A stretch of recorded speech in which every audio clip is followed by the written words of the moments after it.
Todo comenzó en Pennsylvania a fines de los años 1800, cuando Charles Taze Russell llegó a estar bajo la influencia de un predicador del segundo advenimiento. Russell inició su propia clase de estudios bíblicos, un pequeño grupo que con el tiempo se convertiría en la Sociedad Watchtower Bible and Tract. Copiando directamente de las especulaciones proféticas de Nelson Barber, un adventista neoyorquino, Russell afirmó que en 1799 el mundo había entrado en el tiempo del fin, que en 1874 Jesucristo había regresado invisiblemente y que en el año 1914 el mundo había llegado a su fin. En 1879, Russell, que entonces tenía 27 años de edad, estaba tan apasionadamente convencido de que estas fechas proféticas habían sido dadas por Dios, que vendió su próspero negocio de ropa y se dirigió a un nuevo rumbo. Con muy poca experiencia y conocimientos teológicos, comenzó a imprimir la revista La Torre del Vigía de Sion y Heraldo de la Presencia de Cristo, conocida hoy como la Atalaya.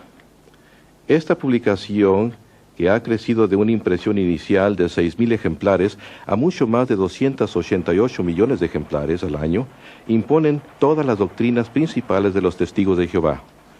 Durante su vida, Russell escribió una vasta cantidad de literatura, incluso una serie de tomos intitulados Estudios en las Escrituras. Según Russell, nadie podía entender la Biblia sin la ayuda de estos libros, y el leer la Biblia por sí sola conduciría a la oscuridad espiritual.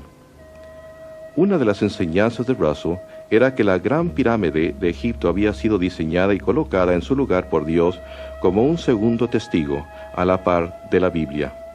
La Gran Pirámide serviría como instrumento para revelar su gran plan de las edades a la humanidad. Estas medidas indican la longitud del año, el peso de la Tierra, la distancia del Sol, etcétera, etcétera. Russell creía que las medidas de los pasadizos interiores de la Gran Pirámide confirmaban sus fechas y sistema cronológico.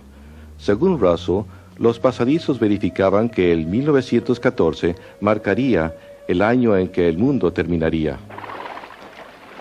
Finalmente, el 1914 vino y pasó. Russell y sus seguidores no fueron arrebatados de la tierra y el fin no vino. John Knight, que en aquel entonces tenía 15 años de edad, recuerda lo que entonces sucedió. Por supuesto, cuando llegó el 1914 tuvimos que cambiar nuestros puntos de vista, tal como tuvimos que volver a cambiarlos después.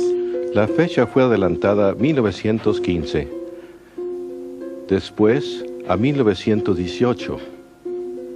Ciertamente el Armagedón estaba al doblar de la esquina.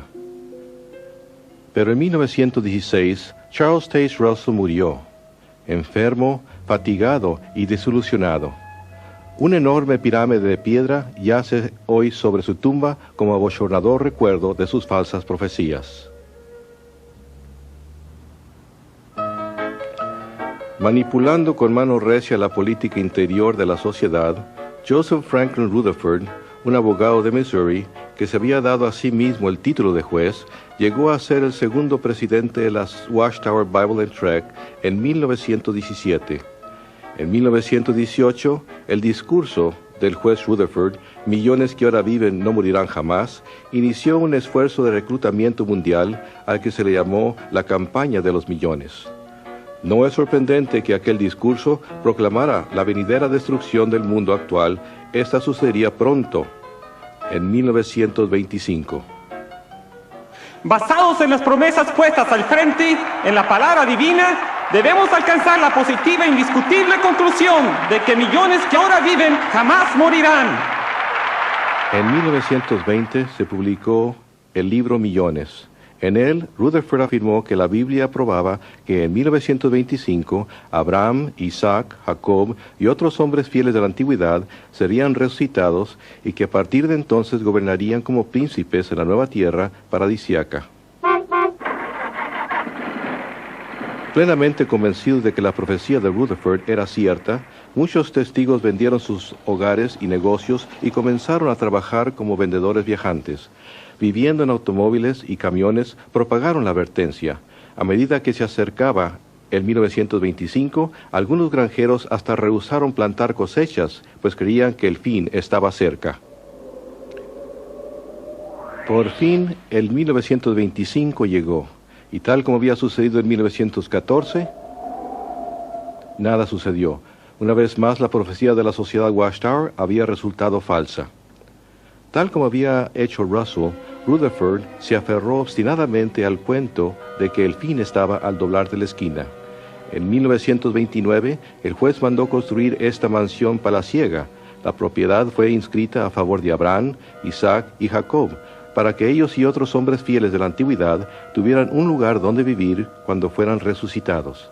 La mansión, ubicada en un distrito exclusivo de San Diego, recibió el nombre de Beth Sarim, que en hebreo significa casa de los príncipes.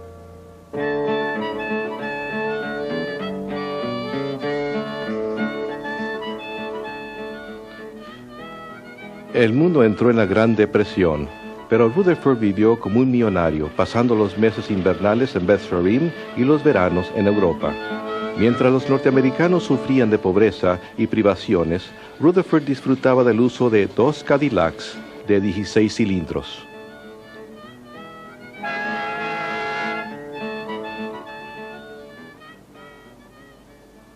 Bajo Rutherford, la sociedad Watchtower Bible and Tract se convirtió en una corporación muy próspera. Se publicaron nuevos libros, literatura y tratados en grandes cantidades para que los testigos fieles los vendieran de puerta en puerta. Hizo que sus seguidores laboraran duro en el Señor. Llegó hasta aconsejar a las parejas jóvenes de que no se casaran, sino que pusieran todas sus energías en la proclamación del reino. Hasta se utilizaron fonógrafos portátiles a las puertas.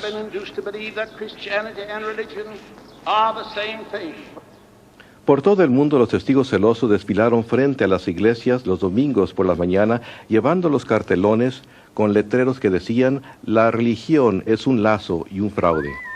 Manteniéndose a la par de los tiempos, la sociedad construyó su propia radioemisora, y para 1933, 403 radioemisoras transmitían por todo el país los abusivos ataques de Rutherford en contra del clero, los políticos y los individuos a los que él se refería como los ávaros comercialistas.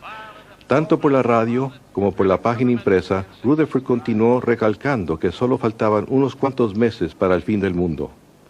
Finalmente, el fin llegó, pero solo para Rutherford. En 1942, él murió en Beth Sarim, la casa que había construido como un lujoso testimonio al nombre de Dios. En retrospectiva, tal vez el único testimonio que esta hermosa mansión jamás dio fue el del valor en efectivo de la profecía falsa. En 1948, la sociedad vendió privadamente la propiedad, encubriendo así un capítulo bochornoso de su historia. Hoy día, la mayoría de los testigos modernos de Jehová ni siquiera saben que Beth Sarim jamás existió. Con la muerte de Rutherford, la era flamboyante de las personalidades carismáticas también pasó.